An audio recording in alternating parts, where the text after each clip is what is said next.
Hello, welcome back. Sam Backo's passing has left the rugby world in mourning and disbelief. He wasn't just a former player or a name on a jersey, he was a force. A symbol of strength and pride who carried the hopes of many, especially those from indigenous communities. At just 64, his sudden death due to a rare tropical disease has sparked more than grief. It's brought questions, sorrow, and a strong call for change. People are wondering how someone so powerful, a man who was once the definition of resilience on the field, could fade so quickly. The illness hit hard and fast, and the silence surrounding his diagnosis has only fueled deeper concern. Sam's roots were humble. Growing up in Cairns in far north Queensland, rugby wasn't just a pastime, it was part of life. Born in 1960, he faced adversity from a young age: racial discrimination, limited access to opportunity, and a system that rarely opened doors for Indigenous kids. But with relentless determination and unmatched physical power, Sam bulldozed his way into the professional scene. His big break came with the Canberra Raiders in the mid-1980s,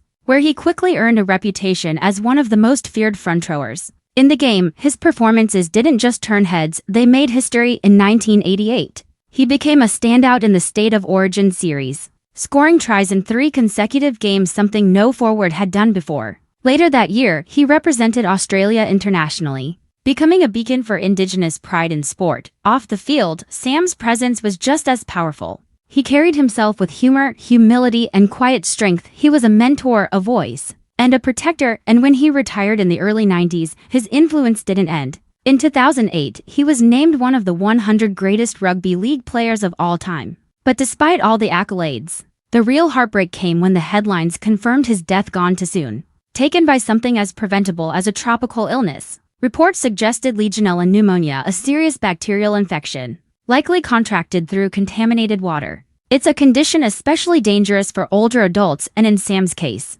it quickly overwhelmed his system. He began feeling sick while visiting his hometown, and within days was in intensive care. His lungs deteriorated rapidly, and by the time he was transferred to Townsville for advanced care, the damage was too severe. He never woke up. Family and fans began to ask, could this have been prevented? Was the healthcare system too slow? Indigenous Australians, especially those in regional areas like Cairns, have long struggled with poor access to timely, culturally safe medical care. A close relative revealed that Sam had been reluctant to seek help, something many Indigenous elders still grapple with due to mistrust of the system. As tributes poured in, many shared their grief and love for Sam, but others voiced frustration at the broader issues his death highlighted. His daughter Celeste's message was especially powerful. She said her father fought hard until the very end, but they simply didn't have enough time. She asked that his story be used to push for better healthcare access for Indigenous communities. Former teammates echoed those concerns. One admitted they saw the signs: his weight loss, the fatigue, but didn't act.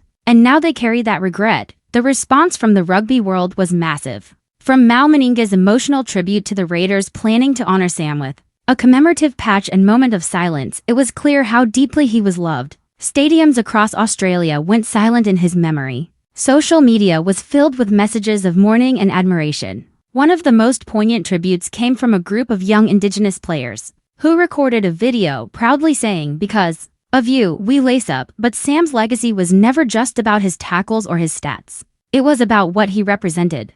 During a time when Indigenous Australians were still fighting to be seen and heard, Sam stood tall. He didn't just play, he made a statement every time he stepped on the field. His pride in his culture was visible, and it inspired generations. Off the field, he was an advocate for education, cultural pride, and justice. In speeches, school visits, and interviews, he never shied away from talking about the racism he faced. He believed that change only came when people stopped being silent. Now, many are calling for his name to be permanently remembered: a medal, a scholarship, a youth development fund. His family doesn't want statues, they want action. Celeste said if her father's story can help just one kid stay in school or stay proud of who they are, then his mission continues. In his final hours, Sam was surrounded by family in a hospital room filled with music, stories, and love. Even as he slipped away, he was surrounded by strength. His daughter's words at the memorial captured everything. He wasn't just their father, he was everyone's uncle, everyone's hero. Sam Backo may be gone,